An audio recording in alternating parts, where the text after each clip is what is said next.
morning to the people of our beloved Republic of Trinidad and Tobago. Good morning to the viewing public here and abroad. Welcome to our regular Sunday press conference organized by the Alternative Government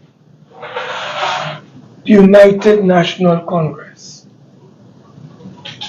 I would like to welcome my colleague, the Honorable Rodney Giles, who is the shadow member of our cabinet with responsibility for crime, national security, and foreign affairs.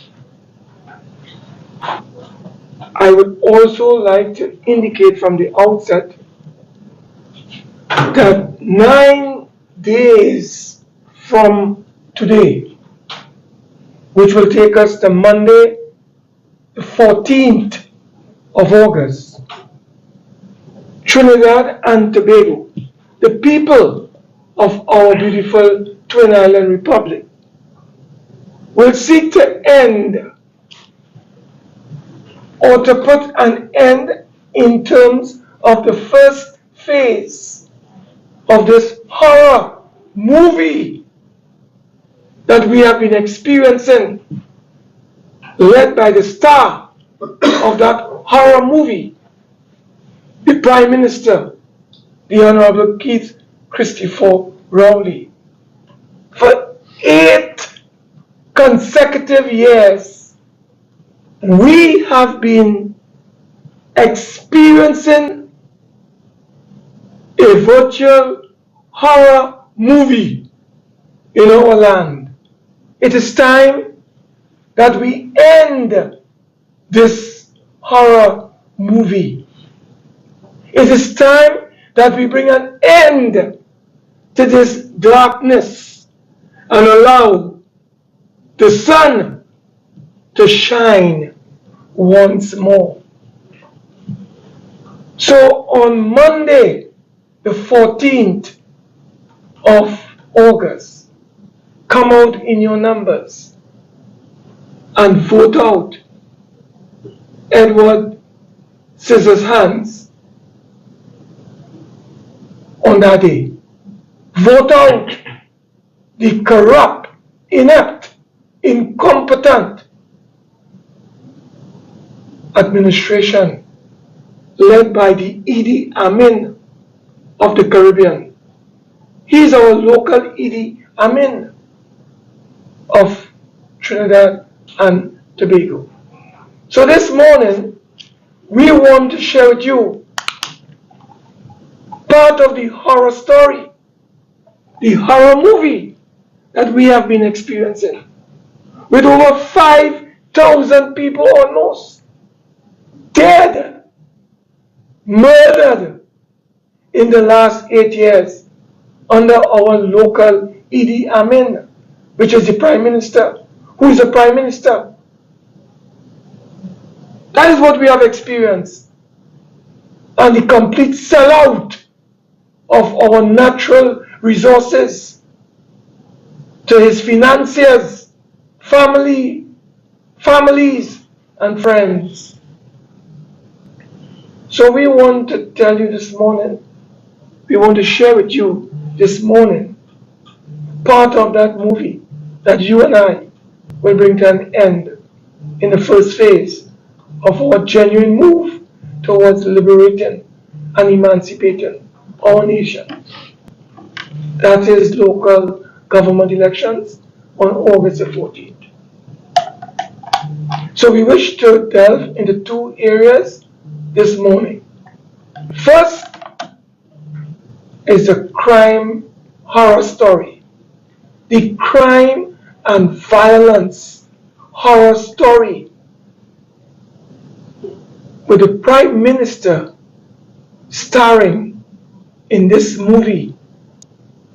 He is the main star in the crime and violence horror movie.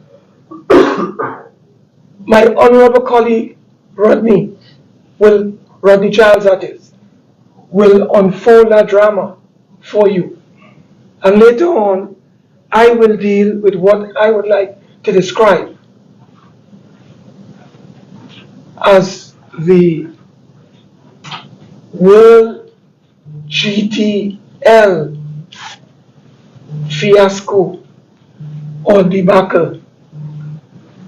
And later, we will look at the meltdown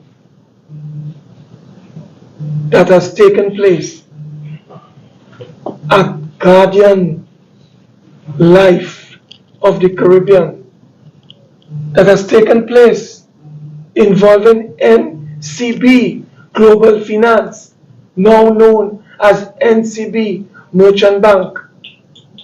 We will also look at the Guardian Holdings Limited, and of course, the parent company based in Jamaica called NCB Financial Group.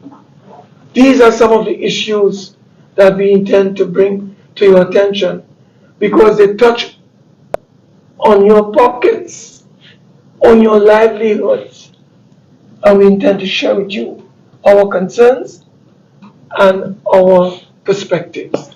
So without much further ado, I would like to take this opportunity to introduce, as I said, my colleague and friend, the Honorable Rodney Charles, MP for Naparima, and our Shadow Minister with responsibility for national security and foreign affairs. Thank you very much, Comrade Senator Wade Mark, my senior political colleague in the Parliament of Trinidad and Tobago. Thanks for your kind introduction. Let me begin by condemning in the strongest possible terms the video purporting to show Dr. Rowley as a target for violence, and more so the fact that the voice of our political leader was used in that nonsense. Violence is unacceptable in political discourse in our fledgling democracy, and we must insist that it has no place in Trinidad and Tobago now and in the future. Let's all face it, ladies and gentlemen, brothers and sisters, fellow citizens, and despite what Dr. Rowley tried to tell us last evening, the local government election results on the 15th of August will determine who governs Trinidad and Tobago after 2025. If, as expected, the PNM loses by a landslide, then it will be a lame duck administration for the next 2 years. Nobody will take Dr. Rowley seriously, even as he pretends to wield power. So we treat with scorn his statement that after August 14, he will remain Prime Minister of Trinidad and Tobago. Yes, we know that. But will he be able to have the moral authority to govern the country? We in the UNC firmly expect that Dr. Rowley will be removed as leader of his party on the 15th of August 2023. We understand from unimpeachable sources within the bowels of the PNM that all plans are in place to replace him. All they are waiting on, all they need are the results on the night of the 14th of August. And that is why at the PNM wake, it was a wake in St. Joseph last evening, disguised as a conversation, complete with red jerseys, Balize juice drinking brigade, and rehearsed questions. Dr. Rowley tried in vain to keep the meeting on the local government reform. He failed spectacularly in keeping out national issues since they dominated last night's PNM week. This local government election is a referendum, as my colleague said a moment ago, on the 8 years of PNM mismanagement, recklessness, wastage, ineptitude, and corruption. It is also manifest to all and sundry that the PNM has run out of ideas on how to improve the lives of citizens, reduce poverty, provide well-paying jobs, and provide for our safety and security. That's why they want to hold it to a local government reform. But the entire country is aware of the scam, and they, at every opportunity, bring these pressing national issues to the fore. With 343 murders and 4 brazen murders yesterday, the PNM has all but pre-collapsed in office. They do not even pretend to fool us with ill-conceived crime-fighting plans. They cannot even prevent hits from being called from within our prisons. Yet, they insist on more repressive laws to put more of our young men on remand yard, unmindful of the fact that we have more citizens in prison per capita than over 3/4 of the countries in the world. Last evening, Dr. Rowley advised that his government, after 8 years in office, was only now updating its technology to cater for drones and for a 5G environment. He all but admitted that, technologically speaking, criminals were way ahead of his inept government. At this point, I will respond to the misinformation spewed by Dr. Rowley and his merry band of PNM misfits at last night's wake. The first he raised was the CCJ. I want to tell Dr. Rowley, the problem we have is not with the CCJ. The problem we have is with you and your desire to control all independent institutions in Trinidad and Tobago. Dr. Rowley lamented that the UNC continues to support the Privy Council despite the CCJ's location in Port of Spain and the fact that the UNC once supported it. The reason, Dr. Rowley, is that we do not trust your administration. Plain and simple. Given its record, we do not respect that you will respect the independence of that most important institution. You have mastered the art of infiltrating and bending to your will all our constitutional guardrails and all our independent institutions. You have beaten into submission the presidency, various chambers of commerce, the IRO, the TTPS, the EBC, our service commissions, the Fourth Estate, even our Calypsonians. So the problem is not the CCJ, Dr. Rowley. It is your dictatorial desire to control every single independent institution in your path. Your administration has even taken questionable steps to circumvent the 3/5 requirements for special legislation. That is the extent of your dictatorial tendencies. You are in fact the head of a galloping dictatorship in Trinidad and Tobago. Last evening, I am almost sure, methinks I heard you say that you were misinforming your PNM gathering at the week, that the UNC never supports crime legislation in Parliament. I couldn't believe I was hearing that, and I hope I was wrong. Come on, Dr. Rowley, please speak the truth, the whole truth, and nothing but the truth when addressing us. Here are some crime-fighting bills which the UNC supported in Parliament and which you seem blissfully unaware. And I will list them because we have to override the nonsense that you tell the population over and over again. We supported the bail, access to bail amendment bill 2017. We made amendments to it, but we supported it. We supported another crime fighting bill, the miscellaneous provisions, mutual assistance in criminal matters, proceeds of crime, Financial Intelligence Unit of Trinidad and Tobago, Customs and Exchange Control Bill 2017. We supported that.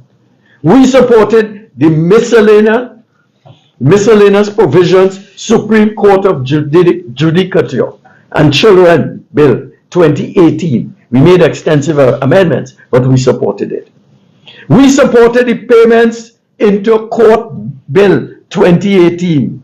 We supported the Administration of Justice Indictable Proceedings Bill 2018. All those bills, my colleague Senator Mark, all those bills we supported. But that's not all. The Firearm Amendment Bill 2019. Opposition support was not needed, but we provided it. Nevertheless, Dr. Rowley, please speak the truth. The Civil Asset Recovery and Management and Unexplained Wealth Bill 2019. Opposition support not needed, but we provided it nevertheless. Here are some of the special majority bills passed with opposition support. The Tax Information Exchange Agreement, United States of America Act 2016, known as FATCA. We supported that. The Anti-Gang Act 2018 in the House of Representatives on the 9th of March 2018, we supported it. And in the Senate on April 2018. We supported the Insurance Act 2016. We supported the Anti-Terrorism Amendment Act 2018. We supported the Licensing Committee Validation Act 2018. All crime-fighting bills supported by the United National Congress, but unacknowledged by the PNM. And you know, they give this impression that when we were in office, between 2010 and 2015, they supported all crime-fighting initiatives. Nothing could be further from the truth.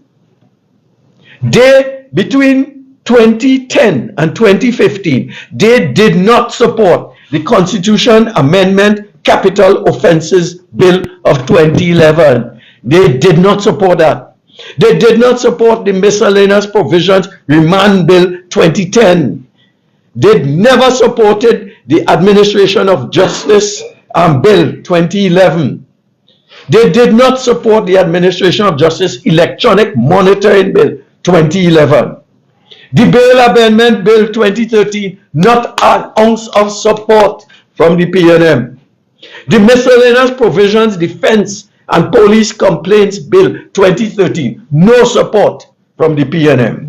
And the Miscellaneous Provisions Administration of Justice Bill 2014, absolutely no support from the PNM. So do not concoct, do not rewrite history. We supported more PNM crime bills than the reverse than they supported when we were in office. Dr. Rowley has the unfortunate habit of not reading from prepared texts. He is close to the mid-70s, like myself. He may be having challenges with his memory. The Princeton Regional Corporation has about 30 municipal police out of its quota of 100. Remember, all municipalities and regional corporations were promised 100 municipal officers, police officers. So out of 100 promised, they only have 32. So there's a question of boasting last evening of what municipal police will do for the crime fighting problems, challenges we face. Dr. Rowley, stop the talk. We need from you less talk and more action. Dr. Rowley spoke last evening about all the successes of his vaunted 3.5 million regional crime symposium on crime as a public health emergency. Remember that? Without a single word, not a word on the tangible benefits inclusive of how it has helped us measurably in reducing home invasions, car thefts, predial larceny, or the proliferation of gangs. Dr. Rowley played on the fact that we attended only, that's the UNC, attended only the opening ceremonies of his regional crime symposium. What he failed to tell the audience was that the opposition was formally invited only to the opening ceremonies. While we were about to leave, as we were invited, at the end of the opening ceremony, the PNM felt a sense of guilt and shame because they were before their colleagues in CARICOM. And he announced that we could remain if we wish. That is no way to treat the country's loyal opposition and the government in waiting. This Keith Rowley administration clearly needs lessons in manners, protocol, and protopsy. Come to the question of home invasions. As is his habit, Dr. Rowley last evening accused the opposition leader, Kamla Prasad Bisesa, of wanting to militarize the country through her stand your ground proposal.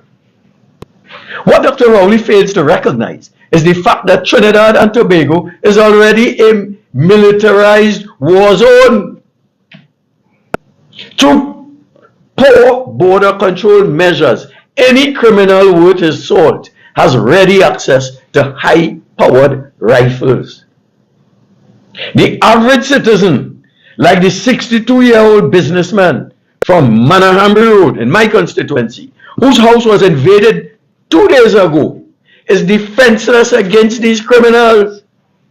We remain what they call in war civilian casualties. That's what all of us are. Matter of time, it could be you, me, tomorrow, your cousin, your sister, whatever. The battle is too one-sided. I fully support Kamla Prasad Bisesa in her desire to level the playing field. The opposition leaders called for law-abiding citizens to have more access to legal gun ownership. There are many law-abiding businessmen and women waiting for years for licensed firearms and are at the mercy of the TTPS bureaucracy and at the mercy of our criminals who have guns, illegal guns. So I support a call. The opposition leader has also said that she will bring legislation to Parliament to create a specific criminal offense of home invasions. This will involve increasing the sentences for larceny, burglary, serious assault, unlawful entry to your properties, whether it be your home or your business, and that you will be able to use force without retreating. What is wrong with that? I quote the political leader. At the moment, the law is a man invades your house and you have to use something they call reasonable force. Reasonable force is too subjective a proposition involving police officers determining what is reasonable. The lady, for example, who used her husband's licensed firearm to shoot a home invader has to wait days, if not weeks, for an investigator to determine her guilt or innocence. If charged, she may have to wait years to prove her innocence in our system. So yes, we have proportional, but who decides? And how long does it take to determine whether it was proportionate to the circumstances? Clearly, there are instances where it is clear-cut, but there are many shades of gray area, and the citizen having to face the trauma of an invader, the trauma of inflicting damage on someone, and the trauma of year-long wait for justice. That does not make sense in a country aspiring to first world status. The opposition leader said, I propose that we adopt the stand your ground legal principle. This means putting into our laws the legal principle that allows a person to use force in self-defense without retreating. Mrs. Kamla Prasad Bisesa must be congratulated for starting a conversation on a most important matter of home and business invasions. And the question we ask, Mrs. Kamala Prasad Biswas has put forward a policy initiative. What is yours? Are you satisfied with the present state of home invasions and the status quo relating to that matter? Speak up, Dr. Rowley. Come out of your hiding and tell us an alternative policy that makes sense. Clearly, you cannot rely on the status quo. So we ask again, what is Dr. Rowley's alternative solution?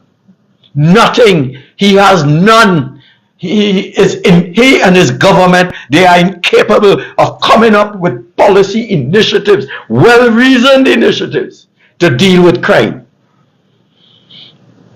Clearly, Dr. Rowley is satisfied with the status quo, where it is obvious that criminals have the upper hand on law-abiding citizens and business persons in their castles and in their business places respectively. For all and sundry, the status quo is the scenario where criminals have the upper hand in the interaction between citizens and criminals. The lady yesterday tried her best to reverse, to get away from the criminals, but it was too one-sided. We are calling for an evening out, where citizens have an equal chance, almost equal chance, to confronting the criminal elements in our society. This is the status quo which Dr. Rowley is comfortable as he makes his daily trek to the golf course. Elderly. This is the scenario that he's satisfied with. No policy initiative. Our leader comes up with a policy initiative, he criticizes her ad hominemly instead of dealing with her idea and seeing could it be improved? What are the merits, the demerits, and could it be improved? So at least we are in a better position than we were before she made her policy initiative. So this is what Dr. Rowley, the status quo, that he apparently seems happy with. And the elderly exposed to mayhem and abuse. It's just a matter of time. I will get to a stage where someone will target me after I leave a bank. Young women exposed to ambushes outside their homes, like the lady Mrs. DeLeon yesterday. Young men forced to become gang members. You do not join, you pay the price. Hundreds of young men languish in the remand yard, waiting years, sometimes decades, for trials. Bandits robbing Chinese businessmen at will. Women being raped by bandits in their own homes. Women killed while traveling to and from work. Families robbed while vacationing in beach houses. Cars being stolen by the grab. Family disputes solved with bullets because they know it is highly unlikely that the crime will be detected and resolved in our courts.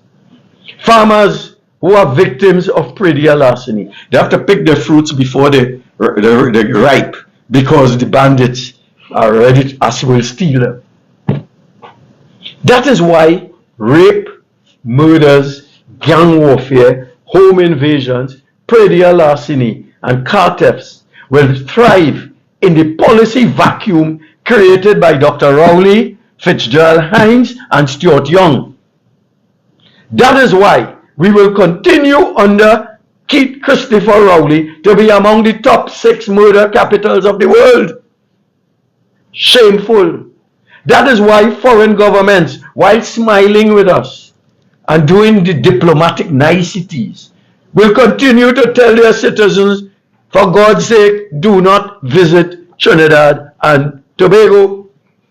We fall for the diplomatic mama guy and not look at the real decisions. They're telling their citizens, they'll be smiling and shaking hands, but don't go to that place, Don't go to Trinidad and Tobago. That is why we are well on our way to becoming a failed state under the Honorable Keith Christopher Rowley. I asked the question, why are Keith Rowley, Fitzgerald Hines, and Stuart Young missing in action on the matter of home invasions? Where are the policy prescriptions in the fight against home invasions? How has the 3.5 million regional conference on crime as a public health emergency helped us in our fight against home invasions?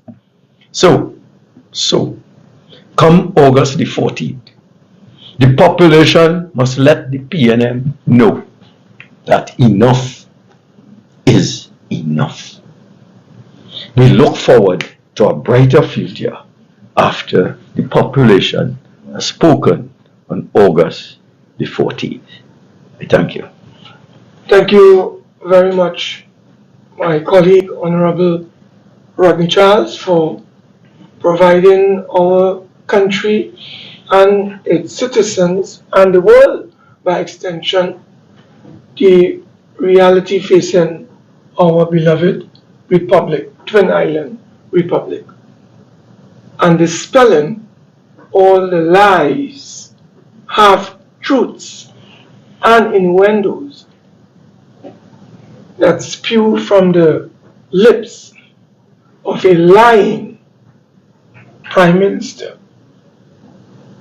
He reminds me of Adolf Hitler. Adolf Hitler once said, I focus on the emotion of the many, whilst I reserve reason for the few. So that is what Dr. Rowley is about. He is an incarnation of brutal dictators like Idi Amin of Uganda. They had to overthrow Idi Amin.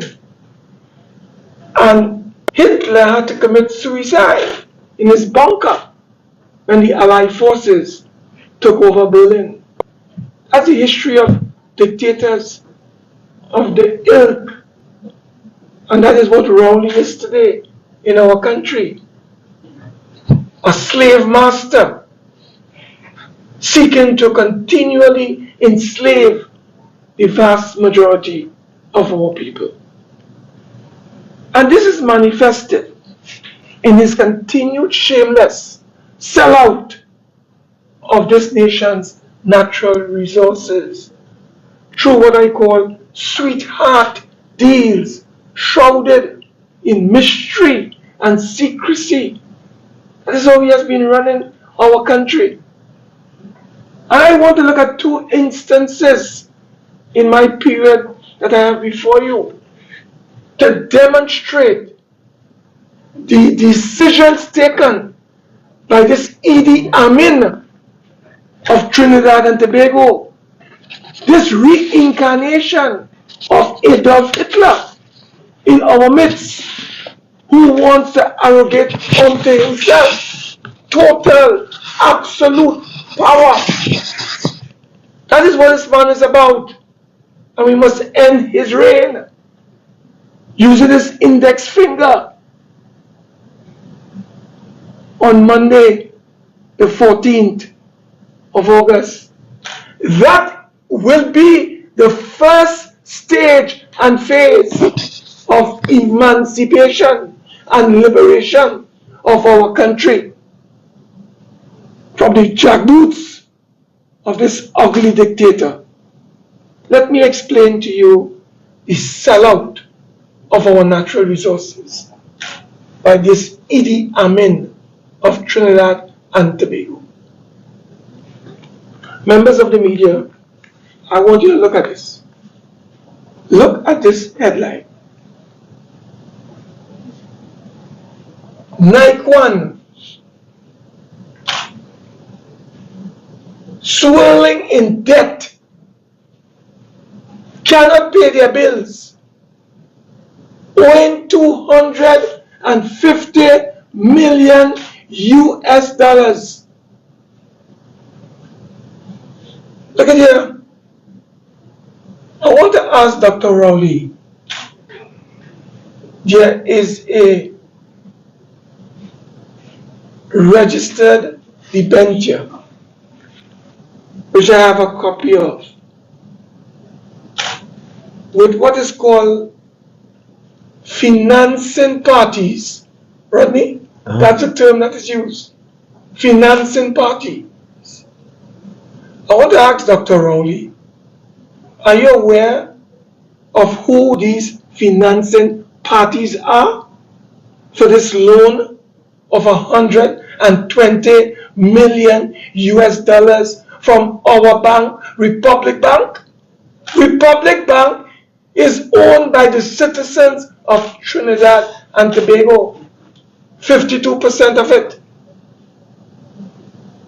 And Republic Bank has financed this company called Nikon to the tune of 120 million US dollars since July the 6th, 2018 to the end of April 2021.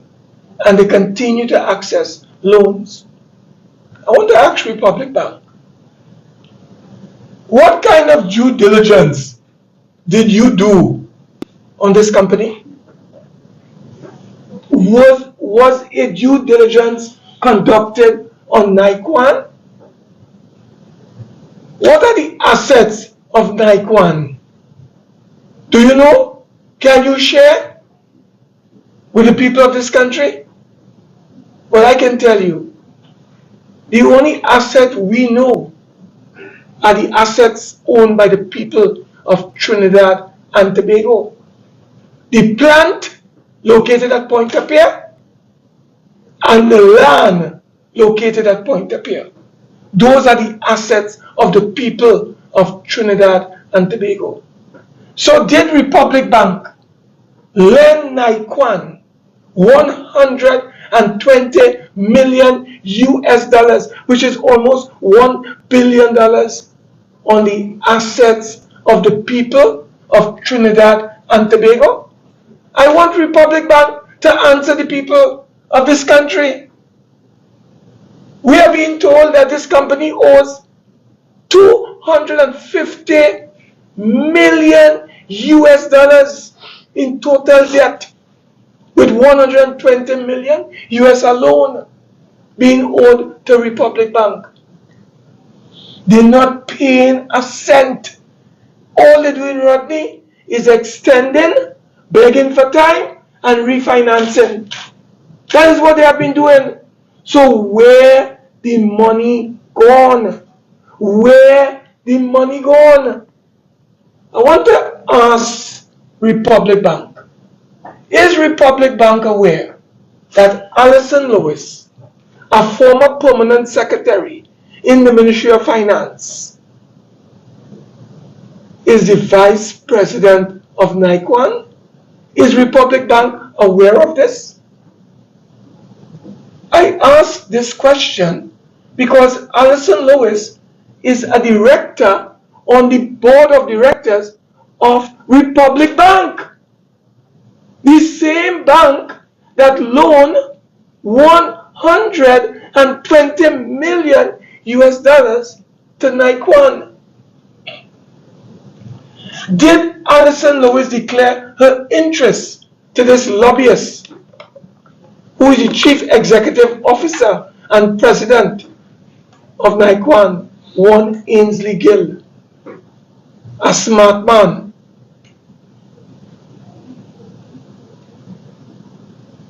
Ainsley Gill was a lobbyist for the Manning administration in Washington for several years, collecting millions of US dollars from Trinidad and Tobago taxpayers.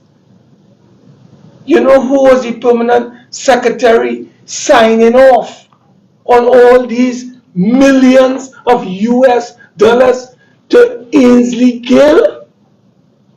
A woman by the name of Alison Lewis. The same Alison Lewis who is the vice president of Nikon. The same Alison Lewis who signed a document on behalf of Nikon to borrow money from Republic Bank. This is a massive conflict of interest. And why is the Republic Bank allowing this to take place? They are owing Republic Bank over close to $1 billion, and all they are doing is extending, begging for time, and trying to refinance. I want to tell you something. If it was you, if it was me, if it was Rodney, owing Republic Bank on a car loan, and you miss one payment, they seize your car. They seize your car. If you borrow money from Republic Bank and you skip your payments in terms of meeting your mortgage installments, they come and they seize your house. You know, they're holding nothing. They're holding nothing from Nikon. Nikon has been given a free pass. Republic Bank, directors of Republic Bank, chairman of Republic Bank, answer the people of this country. They want to know. Let us see the due diligence you did on this company, Nikon. Where is it? And by the way, who are the financing parties of Nikon? Is it Michael Leachin? I don't know. Is it Dr. Keith Christopher Rowley? We don't know. We are asking questions. Who are the financing parties of this company called Nikon that has been given a sweet, hard deal by the PNM? This is WGTL Part 2. Part 1 involved Malcolm Jones, Ken Julian, Ainsley Gill, among others. You know how much we lost as taxpayers, as citizens of this country? Close to $3 billion. Because we invested in an experiment called gas to liquids, what they call cleaner diesel. Cleaner diesel. Where is this cleaner diesel? Nowhere to be found. Nowhere to be found. And you know what this Prime Minister did? This Prime Minister, remember, is the chairman of the Standing Committee on Energy. You know what he did when he came to power? He brought corrupt elements to sit on that committee. And then he withdrew an appeal at the Privy Council where Malcolm Jones was being tried for breaching his fiduciary duties and responsibilities.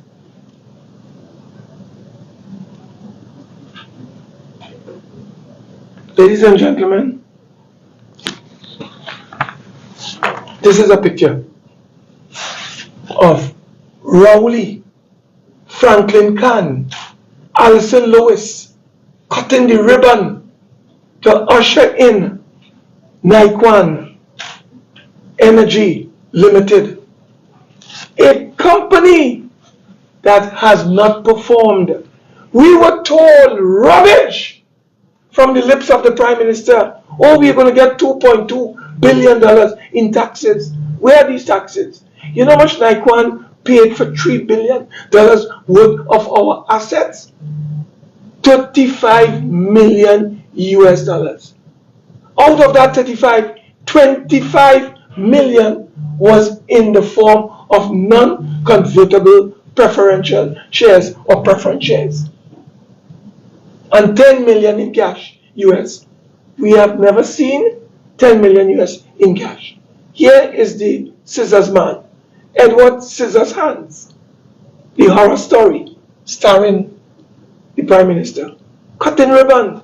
This is the same Prime Minister that brought Malcolm Jones and Ken Julian as members of his Energy Standing Committee.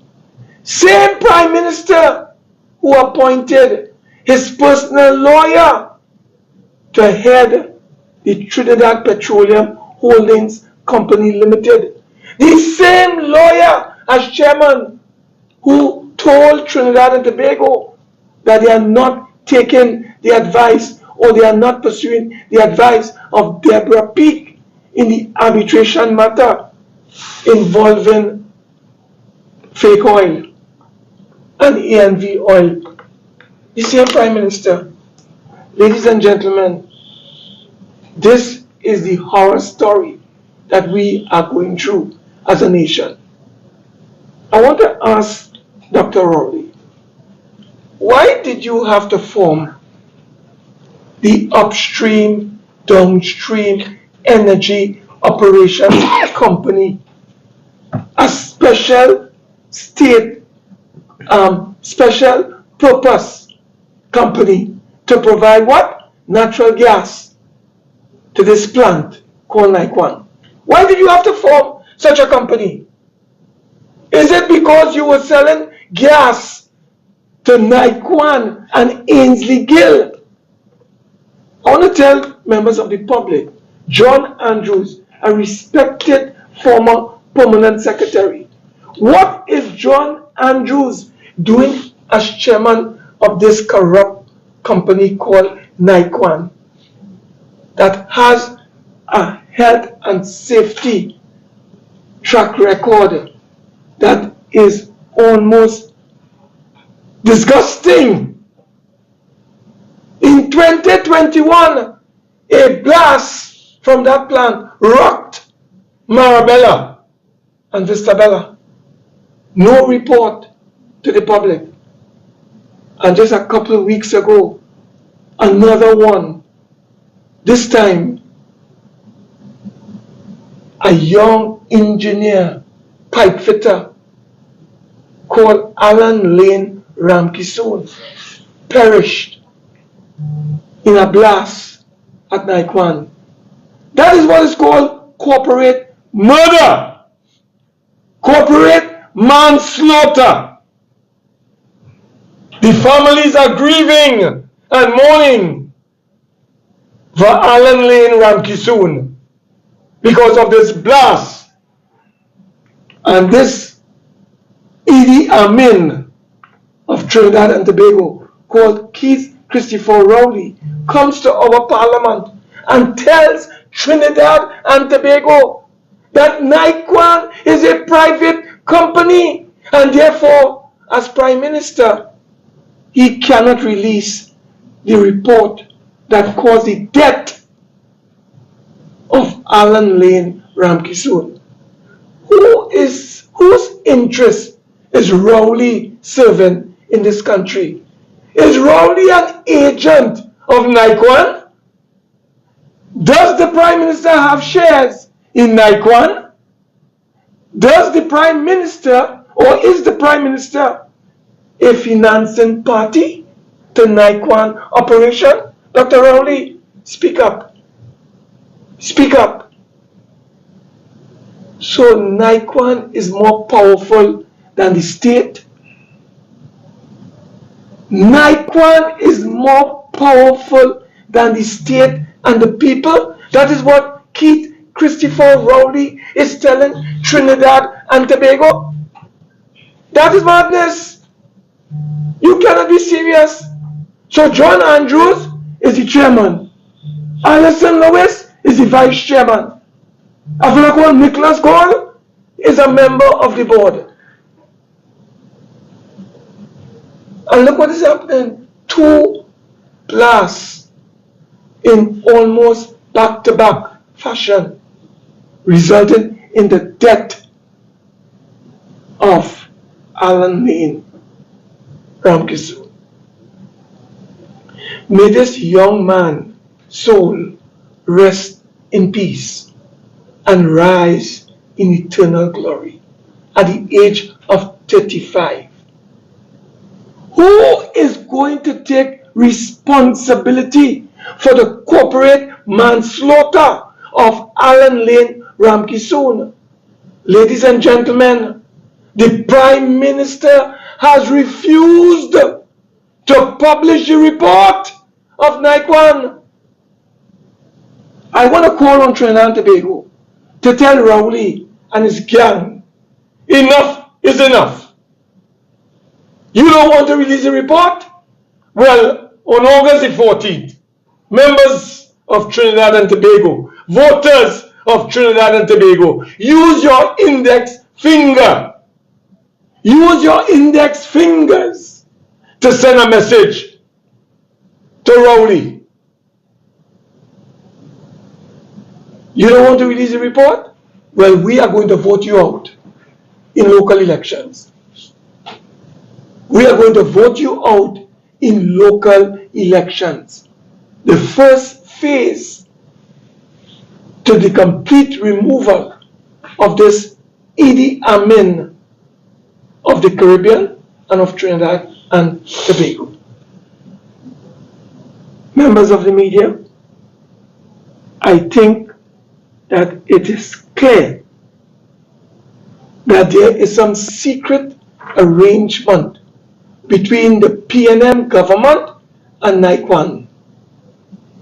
Imagine these fellas getting sweetheart deals for gas. We don't know how much they are paying for natural gas. It must be cheap.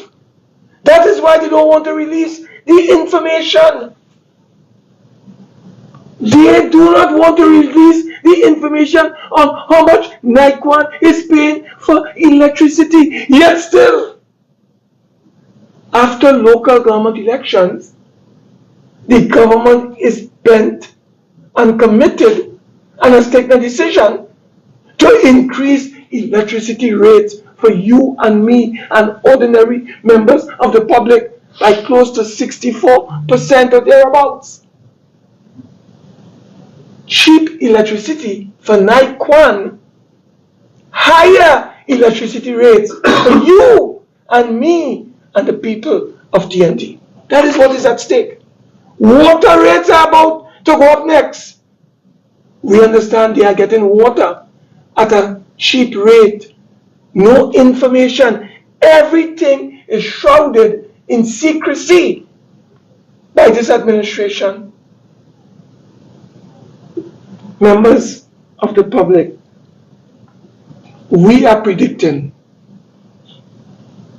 that this debt of 120 million US dollars, close to $1 billion, will become impaired. It will be written off. And you know who are going to be the losers? You, me, the citizens of Trinidad and Tobago. 5 years and they have not paid back a cent. You think they're going to pay back? No! They are going to break your back and my back. And the government is going to facilitate a write-off of that 120 million US dollars to Nikon. That is what is going to happen. Listen, you could run, but you can't hide. This is a criminal matter where a company can murder through neglect of proper safety and health practices. A citizen and a prime minister tells us he cannot release that report because Nikon is a private company. Ladies and gentlemen, brothers and sisters, wake up. Wake up and smell the coffee. The second point or area I wish to bring to your attention is a matter that the Honorable Kamla Prasad Bisasa raised. This matter was raised by the Honorable Leader of the opposition and the political leader of the UNC on the 31st of July 2023,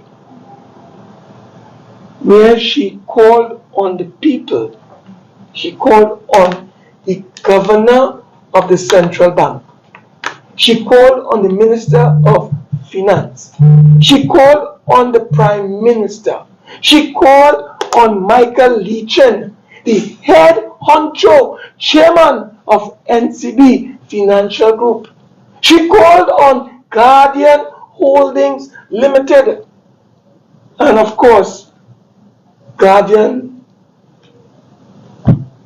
Life of the Caribbean, and NCB Global Finance, headed by the brother of Stuart Young. His name is Angus Young. To come clean on what is going on, the state of financial health of Guardian Life or Guardian Caribbean Life Limited, which is a subsidiary of Guardian Holdings Limited, which is a subsidiary of NCB Financial Group. Now, what I'm about to say casts no aspersions on any of the companies I'm about to reveal to you and their behavior. Like the Honorable Leader of the Opposition, we are seeking clarification at this time.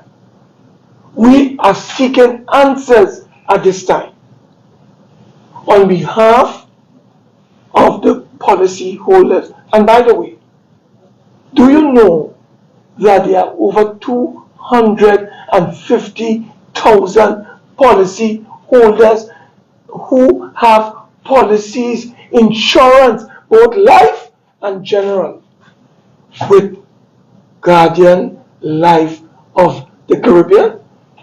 Do you know that? Did you know this? Well, I am telling you, based on the research that we have conducted, there are over 250,000 policy holders, life and general, not to mention pension plans and health plans, just life and general. You know how many employees they have?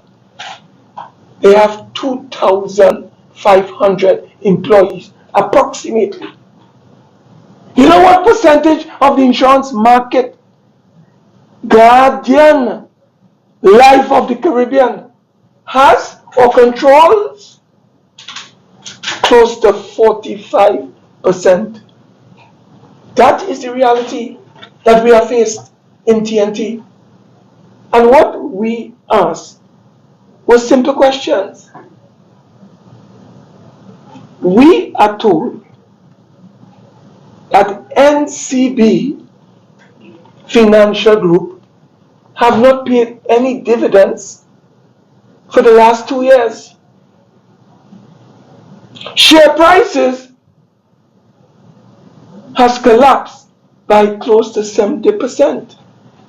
And they are scrambling. Mr. Michael Leachin is selling out his assets, his shares at NCB Jamaica, his yacht, his private hospital, a number of other assets, including a whole beachfront in Jamaica,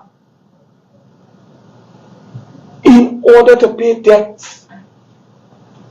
Michael Leachin. But what is more alarming, troubling, concerning, and frightening is the fact that NCB Global Finance, now known as NCB Merchant Bank, has been raising monies, right, on the capital market. For who?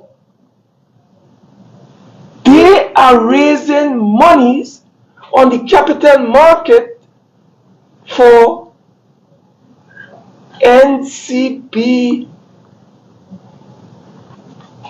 Global or I should say Guardian Holdings Limited, raising funds for the group called NCB Financial Group. But you know what is happening? As they raise these funds, these monies are being secured by who? Guardian Holding Limited. I want to repeat that. Monies are being raised on the capital market by NCB Global Holdings Limited, a subsidiary of NCB Financial Group, in order and is being secured by a fixed rate note secured dual tranche by TT Dollars Securities in the name of Guardian Holdings Limited. Guardian Holdings Limited is owned by NCB Financial Group. Guardian Caribbean Life, which is down in Westmoreland, is a subsidiary of Guardian Holdings Limited. The question that we are asking is whether our policy holders in Trinidad and Tobago of life and general policies, that is insurance policies, we ask Mr. Michael Leachin to tell us whether these policies of the people of Trinidad and Tobago are safe. Whether these policies, if the people call upon you, can you guarantee the returns on their policies when they become due? These are serious issues. You know, when the Honorable Leader asked that question, you know what happened? This is what we got. We got in the Guardian of Wednesday, August the 2nd, the following. Guardian Group, we are strong and fiscally healthy. This is what we were told.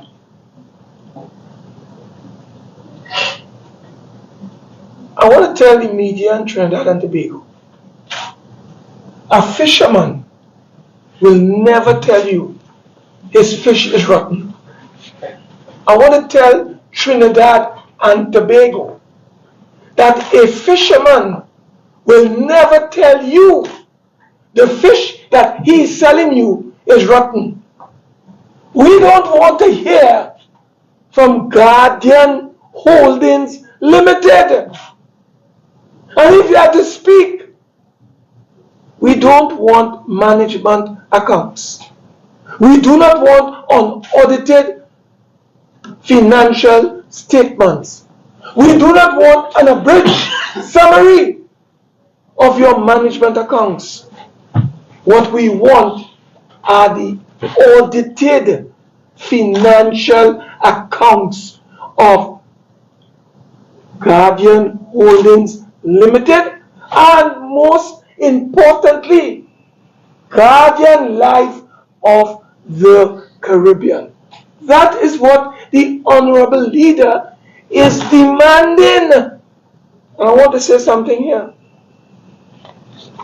Members of the public, let me tell you, members of the media, we were told in a statement released, same statement, Guardian Holdings profit increases by 95%. Look at here, 95%. But this is paper gains. This is not real gains. I want members of the public to look at this. Members of the public, this is serious business. These are what is called the financial, a summary of the consolidated financial statement of Guardian Group, Guardian Holdings Limited. Members of the media, I want you to bear with me. Look at here. This is an abridged summary of the accounts. But this is not real accounts. This is what is called management accounts. This is what is called unaudited financial statements. That is not what we are asking for. Do you know, members of the media, that Guardian Holdings Limited, along with its subsidiary Guardian Life of the Caribbean, under law was supposed to publish in all newspapers on or before the 30th of June 2023 their audited financial accounts? We looked, we searched, what we got was this. These are management accounts. They can be manipulated. It's like the fisherman selling you fish and telling you the fish good. But when you went home to prepare that fish, it's rotten. He will never tell you it's rotten. So what we are demanding this morning, we want to have an independent, reputable third party to tell us the state of play at Guardian Life Caribbean Limited. Are the policy holders' insurance safe, both life and general? That is what we want to find out. Because you are securing assets of Guardian Life Caribbean, in order to raise loans. Is that legal? Is that lawful? Is that proper? These are serious matters. And where is the government on this matter? The Minister of Finance, who always likes to speak out, you know what he did? When we asked him to speak out, he issues a tweet. A tweet. That is the disrespect he has for over 250,000 policy holders. The disrespect he has for the 2,500 employees of Guardian Holdings Limited and Guardian Life Caribbean Limited. A tweet. You know, in Jamaica, when these two fellas were removed, one called Patrick Hilton, another one called Cohen, Robert Cohen or something like that, the chief executive officer and the chief financial officers. You know what the Bank of Jamaica did to allay fears? They issued a statement to the people of Jamaica. Where is Alvin Hillier on this matter? Where is the Minister of Finance on this matter? Where is Dr. Keith Christopher Rowley on this matter? We do not want another meltdown like we had with Clico in 2009. That is what we are trying to avoid. Another meltdown. But we have no answers coming from the governor of the central bank. We have no answers coming from the Minister of Finance except a tweet that seeks to condemn the messenger who is communicating concerns on behalf of the people. Well, we are demanding today at this press conference that the Minister of Finance come clean on this matter. The governor of the central bank come clean on this matter. This is a very serious matter affecting the people of Trinidad and Tobago. And we want answers. The public is worried about the financial health of both NCB, Global Finance, and Guardian Holdings Limited. So we have exposure. We have exposure of both NCB, Global Finance, and this company called Guardian Holdings Limited. So members of the media, there are many issues that we are concerned about and we want to have clarified by the Minister of Finance, the Governor of the Central Bank, and the Prime Minister of Trinidad and Tobago as it relates to this situation affecting and possibly impacting on the 250,000 policyholders and 2,500 employees of Guardian Holdings Limited and Guardian Life Caribbean Limited. At this point in time, I will seek to pause and to invite members of the media to ask for any clarification on the issues raised by both my honorable colleague, Rodney Charles, and myself. So the media is now free to ask questions to both members at this time. Senator, I just have one question to MP Charles. MP Charles, do you think, well, it's been a few months now since the Prime Minister has spoken about treating crime as a public health issue. He has since gone on to talk about trying to reduce guns into the country. Do you think that sufficient progress is being made? I think the Prime Minister last evening talked about an initiative by the US government where they are taking steps within their laws to limit check on guns leaving the United States and arriving on our shores.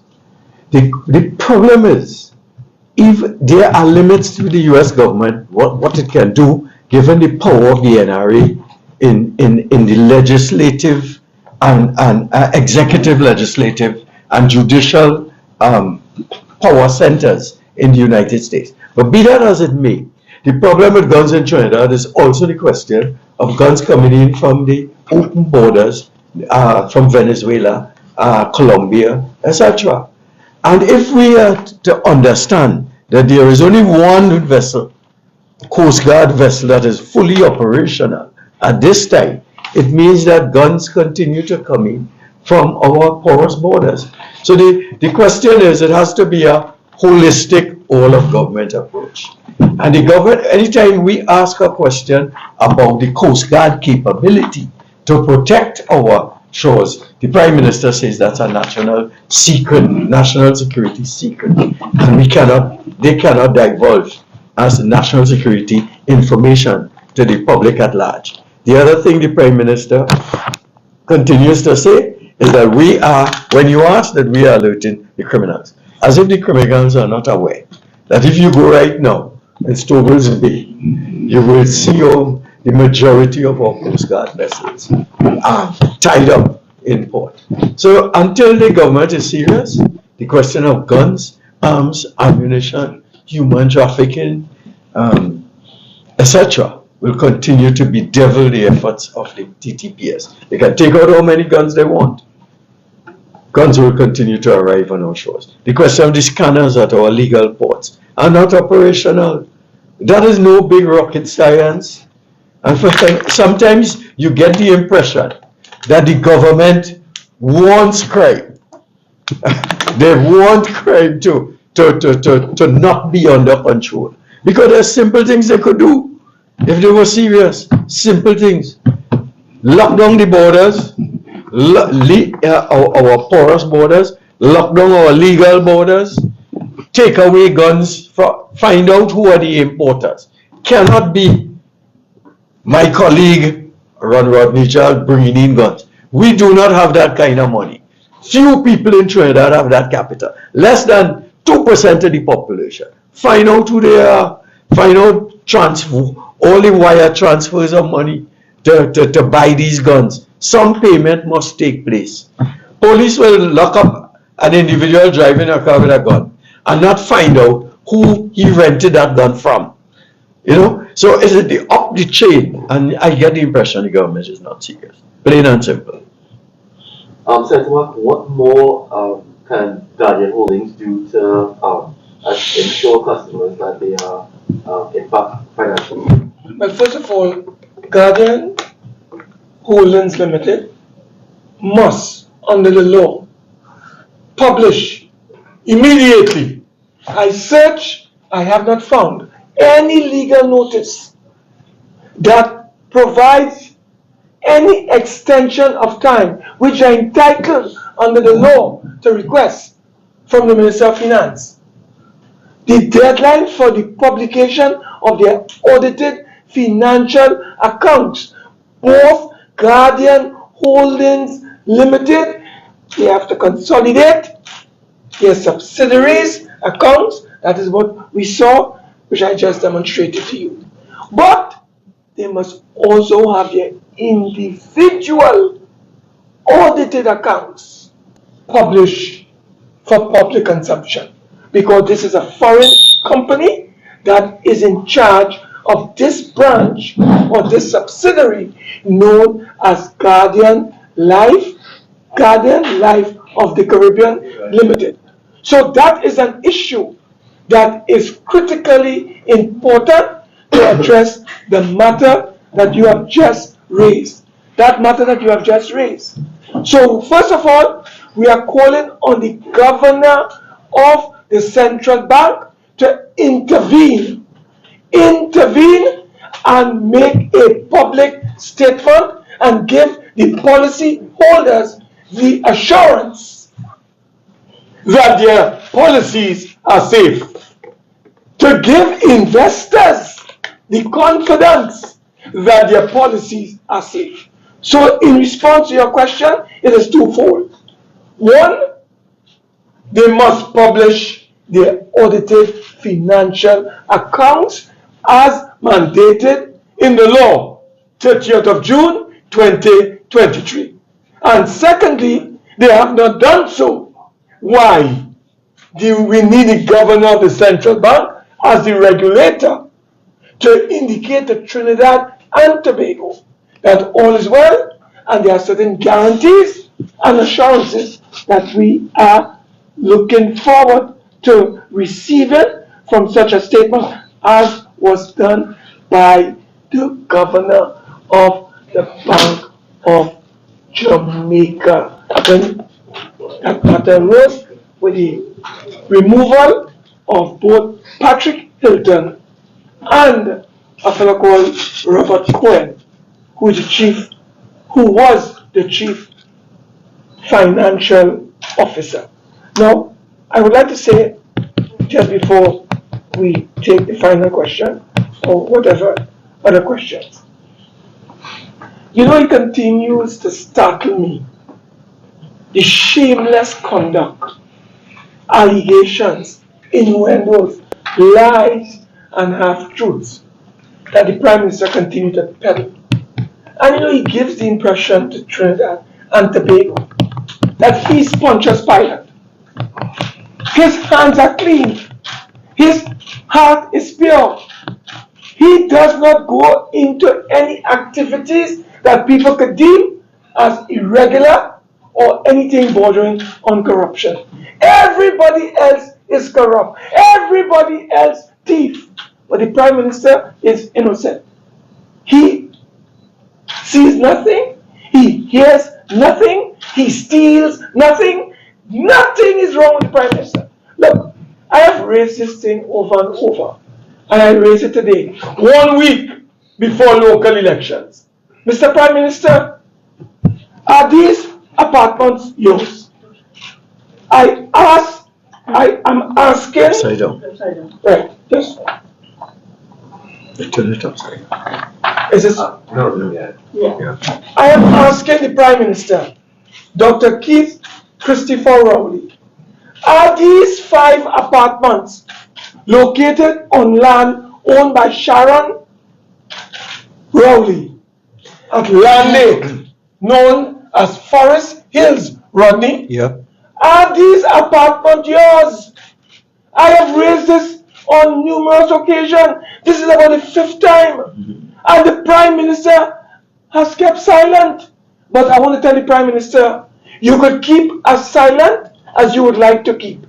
I am going to pursue this matter. You have to tell Trinidad and Tobago where you get the money to finance these 5 apartments. Who financed you? Who? And who constructed these 5 apartments? We want to know, Dr. Rowley, where did you get the money from? Explain your wealth. We are calling on the Prime Minister to explain his wealth. Did Alan Warner Construction Company build these 5 apartments for the Prime Minister? I ask. The people want to know. Let me tell you something. If you want proof, look the 5-meter boxes. Look at me here. Atlantic. Atlantic. These are the 5-meter boxes. Atlantic. Dr. Rowley, are these meter? Next thing. Yeah. Are these meter boxes yours? Atlantic? Mr. Prime Minister, the people want to know. You are innocent. You say that you are incorruptible. Are these meter boxes or meters, are they yours? Members of the media, these 5, you see these 5 apartments that are here, these 5 apartments with these 5 meters, electrical installation here, they are associated with the same building, 5 of them. We called on Dr. Rowley 1 week before the local government election to explain your wealth. Explain your wealth. Where did you borrow this money to build these 5 palatial apartments? Where did you get the money from? From which bank did you borrow the money from? Are these buildings constructed on your own savings? Well then tell us. Bring the receipts. Bring the documents. Where the money came from to build these 5 palatial apartments, multi-family, multi-complex, multi-housing apartments. You're not answering me, but I am going to insist that you account for these 5 apartments. They are on landed property. And members of the media, just in case you were doubting me, here is the land and the name of the person who owns the land. These buildings are owned. Look at here, Sharon Rowley. Look at here. Look at here. Look at here. Look at here. So we call on the Prime Minister, Mr. Clean, the anti-corruption buster. Everybody else is corrupt, but the Prime Minister is clean. I cast no aspersions. I call on the Prime Minister to explain his wealth. I call on the Prime Minister to explain these apartments. Here, explain these apartments. Explain these apartments. And these apartments, based on our investigation, are built on the land owned by your wife. You ain't know about it? Tell us. Members of the media, I thought it was important before we go to the elections on the 14th of August that the Prime Minister must explain his wealth to the people of Trinidad and Tobago and explain these 5 apartments that were built. We understand and we ask him, were they built by Warner Construction Company? We have been advised, we have been informed that they were built by Warner Construction Company. Is that true, Mr. Prime Minister? Explain yourself. Any other question, members? Those are all the questions we have so far. Members of the media, may I thank you on behalf of all of our colleagues We want to thank my colleague, Mr. Rodney Charles, for being here. But before we close, I would like to inform you I have a message that I want to share with you so that you would be aware of an event, very important event, that is taking place tomorrow, Monday, August the 7th. All roads lead to Penal Secondary School. That is at Oliveri Drive, Clark Road, Penal. It starts at 6:30 p.m.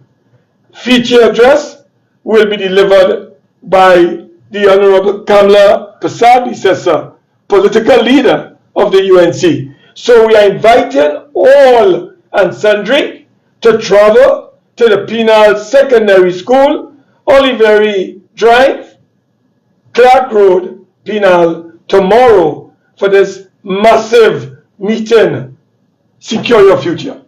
That is what I'd like to say. So members of the media, we'd like to thank you for gracing us with your presence this morning.